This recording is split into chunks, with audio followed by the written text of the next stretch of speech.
We at the end of the world? Look around. Wars, earthquakes, fires, political madness, mass surveillance, AI. But what if this was all predicted thousands of years ago? Enter one of the most shocking and strangest books of the Bible, the Book of Revelation. It's a vision of the end times where reality collapses into cosmic war. Beasts rise from the sea, a dragon devours the stars, a dark mark even controls who can buy or sell, and a blood-soaked Messiah rides into battle. So this has become the script, like the master prophecy for how billions of people believe the world's gonna end. But here's the question. Is Revelation really about the end of the world, or is it about something else entirely? Because get this, for centuries, mystics, secret societies, and occult initiates have believed this book holds a code, not for destruction, but transformation. And in this video, we're gonna crack it wide open. From ancient visions, to doomsday cults, to political paranoia, we're tracing how Revelation became the most dangerous, strangest, and misunderstood book in the Bible. And we're answering the question, what if it predicted what's happening in the world right now? What you're about to discover, it's going to change how you see everything. Okay, so the book of Revelation is the final book in the Bible, but it has a big problem. It's totally different from the rest of the books of the Old Testament. Let's think about it. How did we go from love your enemies to lake of fire for everybody? Did Jesus have some kind of personality transplant? In Revelation, he's a warrior drenched in blood, like he just walked off the set of Game of Thrones. And I'm not even exaggerating here. Revelation describes Jesus wearing a robe dipped in blood, ready to strike down the wicked. My name is Morg, and I'm an ex-Christian revealing hidden knowledge to transform consciousness and create a new world. And before we can even begin to unpack what the book of Revelation means, we need to look at what it actually says. And fair warning, it's crazy. Like demons with scorpion tails level crazy. But once we've gone through all this madness, then we're going to talk about what it actually means. Not just as prophecy, but as code. Alright, so here's how it starts. There's this guy named John, and he's old. He's been exiled to a barren island called Patmos, basically left to rot for his beliefs. But one day, he says that something happened, something that he wasn't expecting. He writes, "I was in the Spirit on the Lord's day, and heard behind me a great voice, as of a trumpet, saying, I am Alpha and Omega, the first and the last." Okay, so I was in the Spirit on the Lord's day? That sounds cryptic, but basically he was in some kind of altered state. Prayer, vision, mushroom-induced trance, holy LSD, he doesn't explain. But what he does say is that he heard a voice behind him, and when he turns to see who's speaking, he loses all sense of reality. In the book of Revelation, John writes, "And he had in his right hand 7 stars, and out of his mouth went a sharp 2-edged sword, and his countenance was as the sun shineth in his strength. And when I saw him, I fell at his feet as dead." Alright, so who the hell was this? Jesus! But not like anyone's ever described him before. He's holding 7 stars, a face shining like the sun, and a sword coming out of his mouth? Alright, for those who don't know, I'm actually a professional sword swallower. Yeah, and apparently so is Jesus. Who knew sideshows were popular in heaven? And John straight up faints, like he just watched the whole thing from the front row. Now, I've had a ton of people pass out at my shows too, but usually they're not writing scripture about it afterwards. Anyway, this figure, this terrifying vision of Christ says, write what you see, because what John's about to witness isn't just for him, it's for everyone. And this is where things really start to spiral out of control. Suddenly, John's not on Patmos anymore, he's somewhere else. Heaven itself, he sees a throne with a rainbow around it. God was repping Pride Month way before it had a flag. Someone's on this throne, and lightning and thunder and voices are booming from it. The throne is surrounded by 24 elders wearing crowns and 7 blazing torches burning in front, which are called the 7 spirits of the Lord. But it gets even wilder because there are 4 strange beings, like animals but not. One looks like a lion, another like an ox, one like a man, and one like an eagle. But get this, they all have 6 wings and are completely covered in eyes, front and back. And these beings never stop speaking. Over and over, day and night, they say, "Holy, holy, holy is the Lord God Almighty, who was and is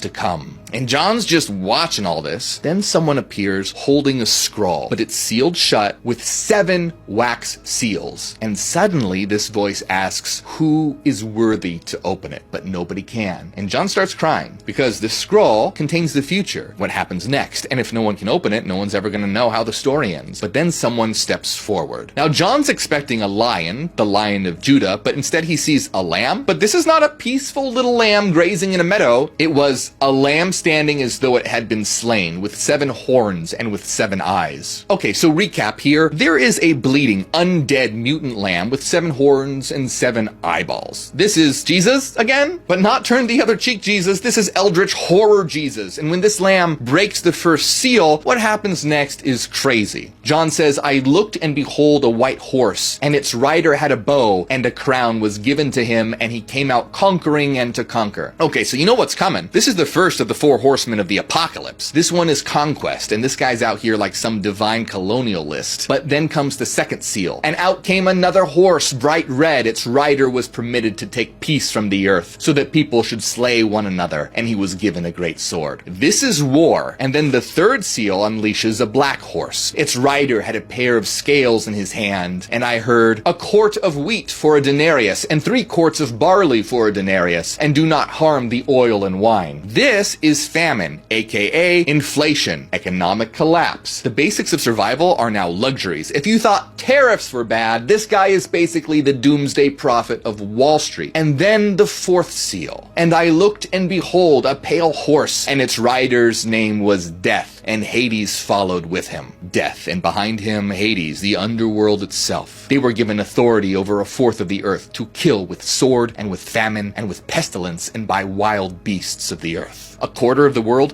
gone. This is mass death on a global scale. Then the 5th seal, but it doesn't release a horseman, it reveals a cry. I saw under the altar the souls of those who had been slain for the word of God. They cried out with a loud voice, O sovereign Lord, how long before you will judge and avenge our blood? These are the martyrs, and they're asking how much longer this injustice will be allowed to stand. They're told basically, hey, hold on a minute, some more people need to die first. Seriously, it says they were told to wait a little longer until the full number of their brothers and sisters were killed just as they had been. And then the 6th seal, this one, it's the moment that the heavens start collapsing. There was a great earthquake, and the sun became black as sackcloth, the full moon became like blood, and the stars of the sky fell to the earth. The sky vanished like a scroll that's being rolled up, and every mountain and island was removed from its place. This is cosmic collapse, reality unraveling, the simulation crashing. And just when it feels like the world is spiraling totally out of control, something unexpected happened. Before the 7th seal opened, there's a pause, and during that pause, John sees a group of people being sealed, 144,000 of them. Do not harm the earth, or the sea, or the trees, until we have sealed the servants of our God on their foreheads. These people are protected, marked, and chosen by God. But who are they really? Well, John doesn't give a lot of details, but basically they've got like spiritual passes to survive whatever the hell comes next. Then the final seal breaks, and something even weirder happens. Nothing, literally. When the Lamb opened the 7th seal,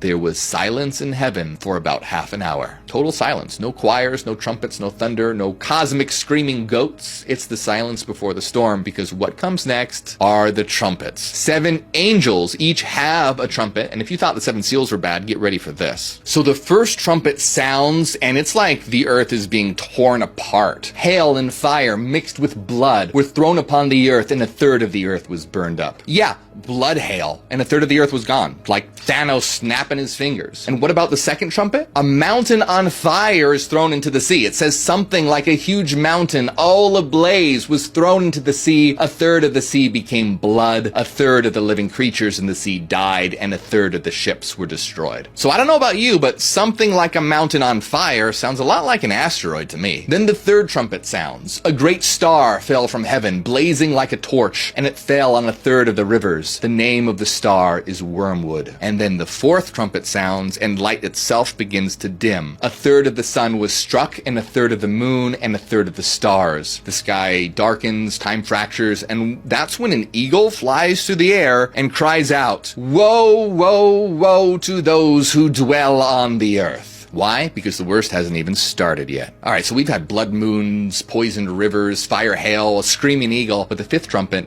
opens hell. Then from the smoke came locusts on the earth. Okay, but these guys aren't just insects. These are demonic beings. The locusts looked like horses prepared for battle. On their heads were crowns of gold. Their faces were like human faces, their hair like women's hair, and their teeth like lions' teeth. Their tails were like scorpions with stingers. Alright, so this is crazy stuff, like something out of the Alien movies. And these creatures aren't here to kill, they're here to torture. They were allowed to torment them for 5 months, and in those days, people will seek death, but will not find it. They will long to die, but death will flee from them. Yeah, so people are begging to die, but they literally can't. It's 5 months of non-stop demonic torture. And if things weren't bad enough, then comes trumpet number 6. The number of mounted troops was twice 10,000 times 10,000. That's 200 million horsemen, but these aren't ordinary horses here. John describes them like this. The heads of the horses resembled the heads of lions, and out of their mouths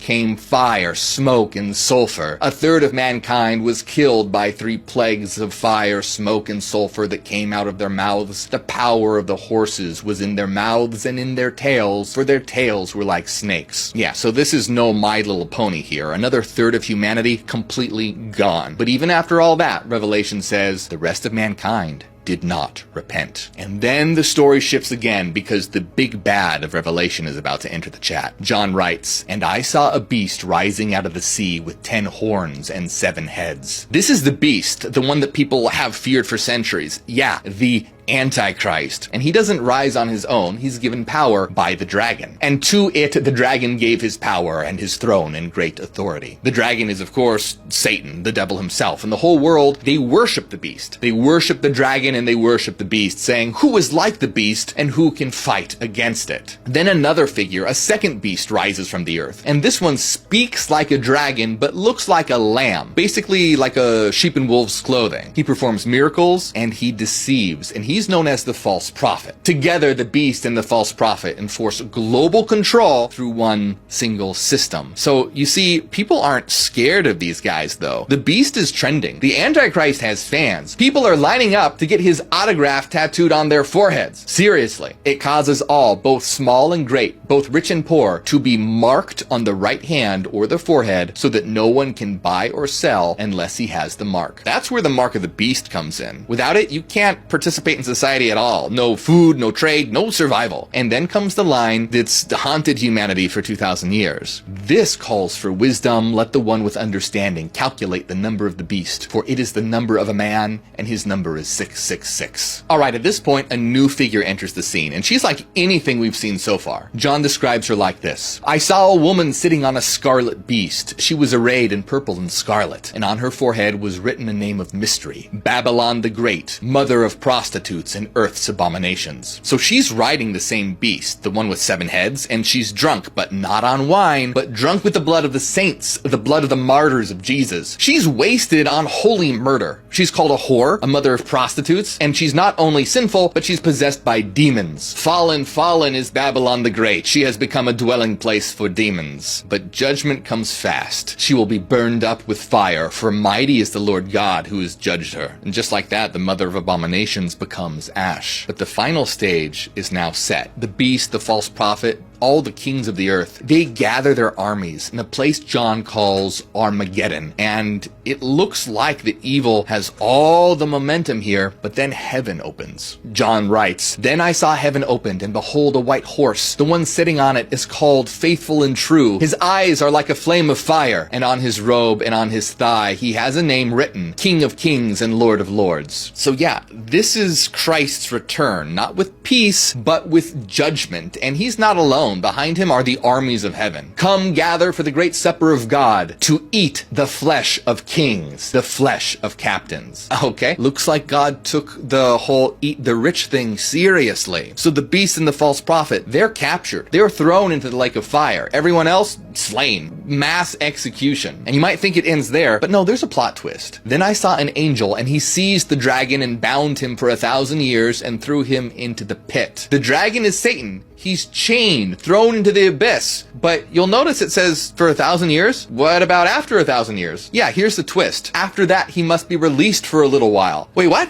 Why? No one explains. God's just like, yeah, we'll lock him up for now, but let's give him one last go later for funsies. But then comes the moment that everything's been building towards. Then I saw a great white throne and him who was seated on it. And I saw the dead, great and small, standing before the throne, and books were opened. This is known as the Great White Throne Judgment. Every soul, ever, standing before a throne and waiting, books are opened, basically like receipts from every sin you've ever committed. And then there's the Book of Life, and if your name isn't in it, and if anyone's name was not found written in the Book of Life, he was thrown into the lake of fire. But after all that, all the collapse, all the judgment, there's something else. John sees something new. Then I saw a new heaven and a new earth, and I saw the holy city, New Jerusalem, coming down out of heaven from God, prepared as a bride. It's peace for the first time. He will wipe away every tear from their eyes, and death shall be no more. Neither shall there be mourning, nor crying, nor pain anymore. No more suffering, no more pain, just light. But the vision doesn't end there. John hears a final warning. Let the evildoer still do evil, and the righteous still do right. Behold, I am coming soon to repay each one for what he has done. Yeah, so this is why you see people on the sides of the road with the signs that say, repent, Jesus is coming soon. That's what they're talking about. Now, look, this is the odd one out of the New Testament here. Think about it. We've seen beasts and locusts, demons with human faces, cosmic battles, mutant lambs, a dragon. Seriously, what the hell is all this about? And why is it so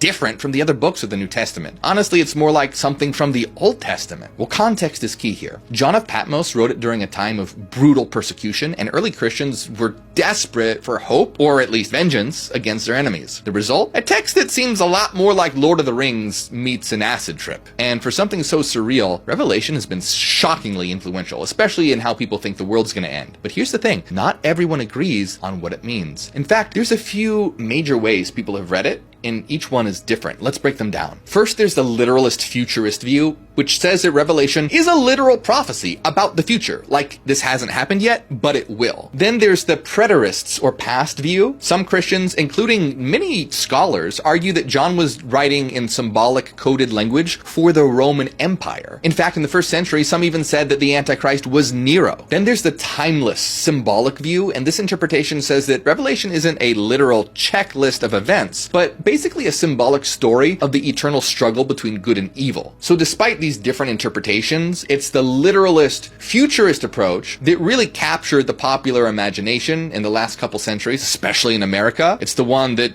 I was taught. They made a ton of movies and books about it, like the Left Behind series, which I read. So the literalist view is basically a warning about real specific events that are gonna happen on Earth in the near future, maybe even in our lifetime. And that's exactly what I was taught. I grew up Christian, not just go to church on Sundays Christian. I mean full-on end times, prophecy charts, Kirk Cameron rapture movies, and a constant fear that the world was gonna end any minute. So here's how this timeline plays out. It all starts with something that's not even in Revelation, but's essential to this literalist view. The rapture. You've heard of it. It's this idea that one day suddenly all Christians are going to be taken up, snatched away into the sky to meet Jesus and escape what's coming next. They literally disappear. Planes fall out of skies, cars are crashing, piles of clothes are left on the floor. You've probably seen the movies. Where does this come from? Not Revelation. It's based on verses like 1 Thessalonians 4:17, which talks about believers being caught up in the clouds. The term rapture comes from the Latin translation of caught up, but again, it's not in Revelation. Literalists just assume that it happens between the lines at some point. And if you don't want to get left behind, then hit like and subscribe now. But seriously, this isn't just a channel, it's a revolution of consciousness, and liking helps spread this information so we can wake up the world. Also, check out my books on inner transformation. Links are in the description of this video. Okay, so what happens after the rapture? Well, this is where the world is plunged into chaos during a 7-year period that Christians call the tribulation. It's a time of war, famine, disease, persecution, all that supernatural horror we heard about, all the seals and trumpets, that's where that comes in. Literalists read each one as a sequential, real event that's going to play out exactly how it's described. So when the text says a third of the ocean will turn to blood, or locusts with scorpion tails will torture people for 5 months, they mean literally that, not a symbol, not a prophecy. During this time, global instability is going to create a perfect opportunity for one man to rise to power. This, of course, is where the Antichrist comes in, and according to the literalists, he's a real man, a charismatic, political leader, and he'll rise up during all this chaos and offer peace, unity, and stability. He might even perform miracles. Some say that he'll even be shot in the head, then miraculously come back to life. This is because Revelation says, "I saw that one of the heads of the beast seemed wounded beyond recovery, but the fatal wound was healed. The whole world marveled at this miracle and gave allegiance to the beast." So people love this guy. He'll be adored and create a one-world government, and some say even a one-world religion. And so for the first 3.5 years, everything seems fine. He brings order. But halfway through this tribulation, he shows his true colors. He'll break his peace agreement with Israel, declare himself divine, and demand worship. And that's when the world enters the second half of the Great Tribulation. And this is where things really unravel. So to enforce global control, the Antichrist will create an economic system that requires allegiance. And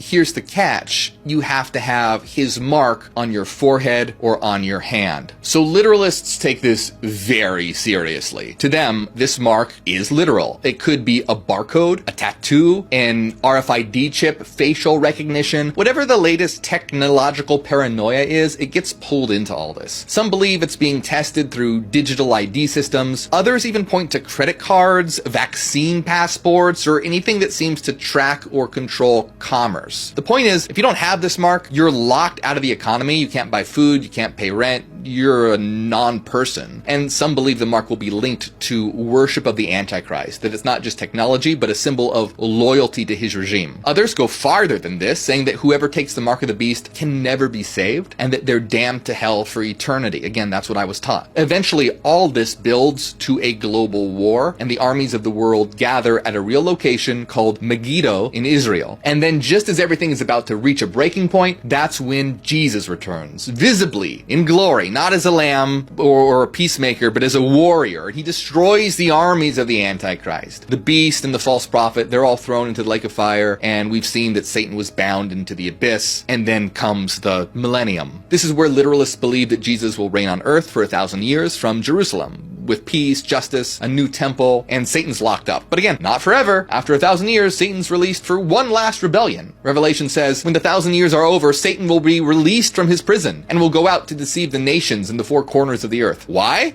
Who knows? But it fails, and God destroys the final uprising. And then we get what's called the Great White Throne Judgment, where we saw earlier, every person who ever lived is resurrected and judged, and those who aren't in the book are thrown into the lake of fire. All right, so all the bad guys are gone, the good guys win, and there's peace. So for literalists, Revelation's not a metaphor, it's a warning and a very real script of what's about to happen. It's a message that says, hey, prepare, get right with God, or get left behind. And if you think that this is just some silly story that doesn't affect you, think again, because this view, it drives everything. Christian movies, political views, how people vote, how they feel about Israel, about globalism, about vaccines, digital currency, and a lot more. It's a worldview that's built around a very specific future and the belief that it's gonna happen soon. But if we're gonna be real here, the literalist interpretation has caused a long history of end-of-the-world prophecies with a 100% failure rate. So let's start with the Antichrist paranoia. Revelation itself doesn't even use the term Antichrist, but it talks about the beast and a false prophet and an evil world ruler. And over time, Christian combined all these concepts with the Antichrist, essentially creating the ultimate bad guy at the end times. And naturally, everyone loves to play their favorite game of who's that Antichrist? This has led to a weird game throughout history where people identify their least favorite powerful figures and slap the label Antichrist on them. So during the Protestant Reformation, people said that the Antichrist was the Pope. During the French Revolution, it was Napoleon. In the 20th century, well, Hitler, of course. Many thought he was definitely the Antichrist. After Hitler, maybe Stalin. He persecuted Christians, so why not? In America, some even thought it was Ronald Reagan because, get this, his full name, Ronald Wilson Reagan, has 6 letters in each of the names. 666, oh my God. And then when Reagan retired to California, his street address was 666 until he had it changed to 668 just to be safe. So get this, people are so afraid of the number 666, there's even a name for it. Now, there's no way I'm gonna even try to pronounce this thing, but it's this. Hexacosioi hexaconta hexaphobia. Now, in more recent times, some even believe that the Antichrist was Barack Obama. Today, many people believe it's Donald Trump. And for the record here, mainstream Christian teaching expects one great Antichrist figure, not a new one every election cycle. So sorry, we can't have a new beast every 4 years. Then there's the fear of the mark of the beast. Barcodes in the 1970s, some Christians freaked out seeing them as the mark. An IBM engineer even got a letter signed by Satan congratulating him for implementing the devil's plan. The poor engineer had to explain that no, barcodes aren't hiding 666, and besides, they go on products, not on your forehead. You guys, people genuinely believe this about barcodes. Barcodes! Like God created the universe and then decided the final satanic plan would be the checkout line at Whole Foods. So then in the 1980s and beyond, every new technology, credit cards, UPC codes, microchips, spawns fear of the beast's mark. Even in 2012, a Texas student refused a school ID with a barcode claiming it was a satanic mark. And don't get some people started on vaccines. Conspiracy theorists spread rumors that vaccine syringes were secretly the mark,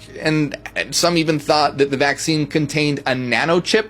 So no, spoiler alert, they don't. There's no 666 nanochips in them. It doesn't alter your DNA to make you worship the beast either. Of course, every generation thinks they're living in the end times. Every new technology is the mark of the beast. Christians are constantly predicting the end of the world. Well, they haven't been right yet. And what's wild is just how confident they've been and just how wrong they always are. In 1844, there was this guy named William Miller, and he was a preacher. He told thousands of followers that Jesus would return on October 22nd. People sold everything, and they waited, watched, then nothing happened. The day came and went. It was such a disaster that it's literally known as the Great Disappointment. Then in the 1980s, the prophecy craze hits overdrive. Hal Lindsey, someone that I used to watch and listen to, publishes something called The Late Great Planet Earth and suggests the world could end by 1988, a generation after the founding of Israel. Around the same time, another guy called Edgar Whisenant publishes 88 Reasons Why the Rapture Will Be in 1988. He was so sure, he said, only if the Bible is in error am I wrong. Well, guess what? Spoiler alert, he was wrong, which by his logic wasn't great for the Bible. But instead of backing off, he just kept revising the dates. Well, 1989, 93, 94, none of them panned out. Then came Y2K. The Y2K panic, where people thought computers were going to crash at midnight on January 1st, 2000. Well, some believed that that would spark and trigger the end times. I was terrified of the rapture as a kid. I'd turn on the TV to check the news just to make sure people hadn't vanished. And during Y2K, my parents were ready. They got barrels of water, shelves of canned food, like we were preparing for some divine nuclear winter. Then nothing happened. Midnight hit.